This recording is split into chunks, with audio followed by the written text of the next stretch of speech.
কেলা সিলেভেনের বাংলা বাংলার বিড়াল। তোমাদেরকে আমি বোঝাচ্ছি, তোমরা সবাই মন দিয়ে শোনো আর লেখো, সবাই লাইক আর সাবস্ক্রাইবটা দিয়ে দাও, লাইক আর সাবস্ক্রাইবটা দিয়ে দাও, পুরো ভিডিওটা মনোযোগ সহকারে দেখো। বিড়াল প্রবন্ধ কোন মূলগ্রন্থে অন্তর্গত? কমলাকান্তের দপ্তর। বিড়াল প্রবন্ধে কত সংখ্যার প্রবন্ধ আছে? 13টি। বিড়াল প্রবন্ধটি প্রথম কোন পত্রিকায় প্রকাশিত হয়েছিল? বঙ্গদর্শন। বিড়াল প্রবন্ধটি প্রথম প্রকাশিত হয়েছিল কত সালে? 1281 সালে। বিড়াল প্রবন্ধের বক্তাকে শ্রী কমলাকান্ত চক্রবর্তী। কমলাকান্ত কোথায় বসে ঝিমোচ্ছিলেন? চারপাইয়ের উপরে। চয়টা দেওয়া পয়টা অন্তঃসারে দিকে দেওয়া চারপাইয়ের উপরে। চারপাইটি কোথায় ছিল? তার শয়নকক্ষে। কমলাকান্তের হাতে কি ছিল? হুকা।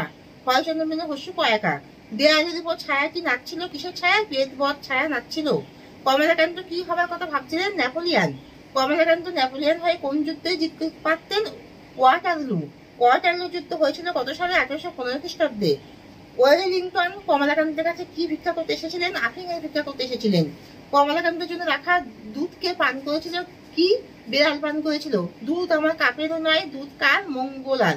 দুধ মঙ্গলার। দুধ দুয়ে ছিল কে? দুধ কে দুয়েছিল? প্রসন্ন। কমলাকান্ত কেন রাগ করেনি? দুধে তার বিড়ালের সম অধিকার। বিড়াল দুধ খেলে তাকে যা করতে হবে তা হলো মেরে তাড়িয়ে দিতে হবে। কমলাকান্ত যেরূপ আচরণ করার বিধিও তা হলো পুরুষের ন্যায়। কমলাকান্ত আবিষ্কার করেছিলেন কি? একটি ভগ্ন যষ্টি। কমলাকান্ত কার মাধ্যমে বিড়ালের বক্তব্য বুঝতে পেরেছিলেন? দিব্য কর্ণ। দয়সী বজে ফলা কর মধ্যে নয় রে, দিব্য কর্ণ। এখানে শেষ করছি, তোমরা সবাই লাইক আর সাবস্ক্রাইবটা দিয়ে দাও।